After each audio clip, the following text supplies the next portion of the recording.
Hello, Accounting 101 students. In this video, we're going to be highlighting some of the content from Chapter 1. So you will start off by going to our modules area. And in week 1, I have a few resources for you to look at. And the main resource that you want to start off with is reading through the chapter. And then as you're reading through the chapter, you'll want to fill out the study guide. So this is the study guide that is pretty comprehensive for chapters 1 through 4. And what you can see with the study guide for chapter 1, you want to be able to identify the advantages and disadvantage of each business form. You also want to be able to list out as many examples as you can for business activities. So examples for operating activities, examples for investing activities, debt financing activities, and equity financing activities.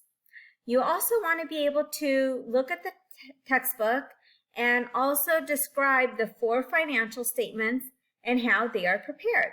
So you want to note the purpose, whether the time period is for a month or a year, or if it's prepared as of a specific date, and what information is being presented and calculated, and how the statement is related to other statements. So you want to do this for all 4 financial statements. And then you want to summarize the elements of an annual report. Explain the purpose of each element and the type of information that might be included. So this is really where you want to first start off for our class. That way you're able to be prepared for going through the rest of the resources. After you read the chapter with the study guide, we have several tutorials that are available to assist you with going through the material. And when you're ready to start practicing, we have some videos that are included. So please make sure that you watch these videos, especially when you're doing your homework and the online participation. Another resource that I have for you is the Chapter 1 Student Review Slides. So the student review slides will go over some of the slides, highlighting some of the topics. And then if you have a chance, you can look at the financial statement handout and do some additional practice problems. These 2 are optional resources, but because this is an online class, you should be taking about 5 hours going through these materials because it represents what you would be doing as part of a course lecture. Please remember to start on your assignments and assessments ahead of the due date. If you're going to wait until the due date, you might run into some timing issues, and these items count towards your grade. So I'm going to start off by presenting some information with our PowerPoint. For each chapter, we have our student review slides that highlight some of the information in the chapter and also provide some additional examples. One of the things that you want to see with Chapter 1 is that we have the areas of focus, which include the advantages and disadvantage of each business form, what information is being categorized in operating, investing, and financing activities, the elements of the annual report, and what information is presented in each financial statement, which basically corresponds with what we have in our study guide, which corresponds with what we have in our textbook. So for business organizations, if we think about any business, it is going to involve some basic resources, some inputs such as materials and labor that are being processed to provide goods or services. And the main objective of a business is to earn a profit. Next, we want to think about what are some of the advantages and disadvantages of each of these business forms. So you'll want to read through the advantages and disadvantages of sole proprietorships versus partnerships versus corporations. One of the key things to note is that with the corporation, the management of the corporation is separate from the owners. That makes it easier to transfer ownership and also makes it easier to raise funds. The investors only have the liability of the amount that they invested. However, because the investors are separate from management, the corporation has to pay taxes, and also the management, which are employees of the corporation, they also need to pay taxes. It's important to note that publicly traded companies in the U.S. are required to file an annual report, which is referred to as the Form 10-K. And it's also important to note that management is preparing management discussion and analysis, which is basically going over the business risk that a company faces, how their product lines are doing, and also looking at how they're looking like from different geographic regions in terms of growth and development. Management also is responsible for preparing the financial statements, which include the balance sheet and the income statement, as well as the statement of stockholders' equity and the statement of cash flows that we discuss in this class, in addition to the notes of the financial statements.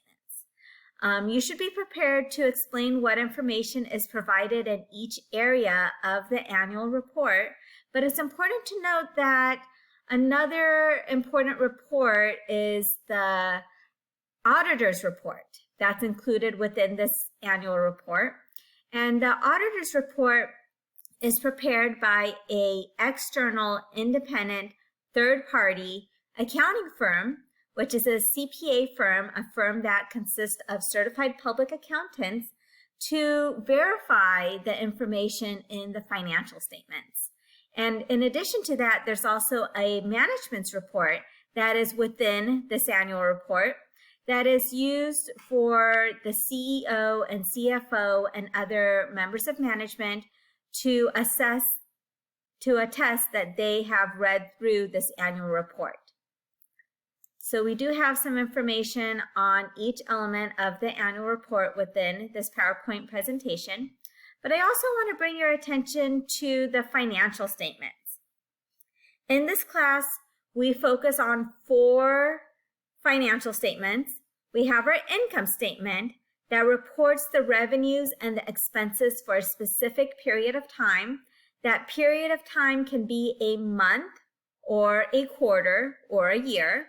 Then we have the statement of stockholders' equity, which contains a section which is referred to as the retained earnings statement. And that shows the amounts and the causes of changes in retained earnings during the period. So the company earns money that is reported in the income statement. Basically, the earnings is the revenues minus the expenses. And that earnings is retained for period over period, unless if it is distributed to investors in the form of dividends. Next, we have the balance sheet that reports the assets and claims to assets at a specific point in time. So the balance sheet will show us the assets, the liabilities, and equity at a specific date in time, which typically will be at the end of the month or the end of the year. And then we have the statement of cash flows that will show us the sources and the uses of cash during the period. Some of the formulas that you want to write down in your notes include the revenue for the formula for a net income, which includes total revenues minus total expenses equals net income. For retained earnings, you want to be able to compute the ending retained earnings. So you're going to start off with the beginning retained earnings, which is the retained earnings from the prior period. If it is a brand new company, then there will be no retained earnings. You'll start off with 0. Next, you're going to add in net income from the income statement. So the income statement will be the first statement that will be prepared, and you're going to use the net income to compute the ending retained earnings.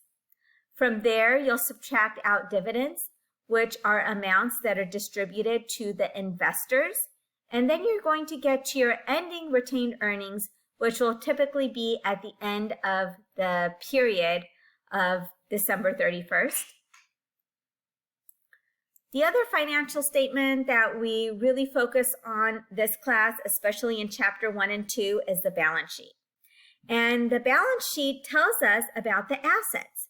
Those are the resources owned by a company, including cash, supplies, inventory, equipment. And in order to obtain those resources, we needed to have a source of funding. We can borrow money, and that is referred to as liabilities. Liabilities are amounts owed to others.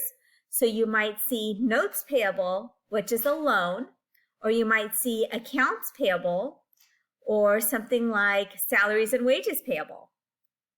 So we have several liabilities that you're going to be learning about. And then we have the equity section, which is the owner's claim to the business. This is comprised of the amounts that the investors gave to the business. So if they contributed cash, in exchange, they received common stock. The other part of equity is retained earnings.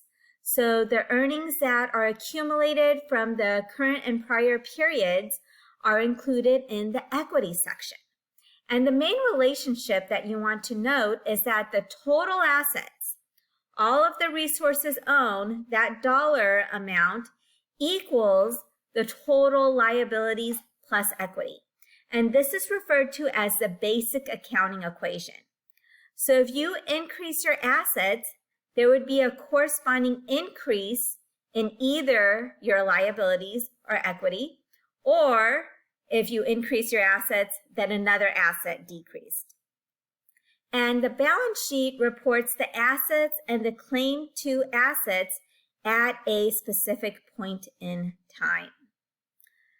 The rest of this PowerPoint slide gives you some examples of operating, investing, and financing activities. And also we have some illustrations and examples from our textbook. I hope you take the time to go through these in detail. Now we're going to go over some of the types of business activities. When it comes to your operating activities, this relates to the short-term daily operations of a business. So this refers to amounts earned from making sales to customers, purchasing inventory from suppliers, paying for rent, utilities, employee wages, insurance, interest, and taxes. Those are some examples.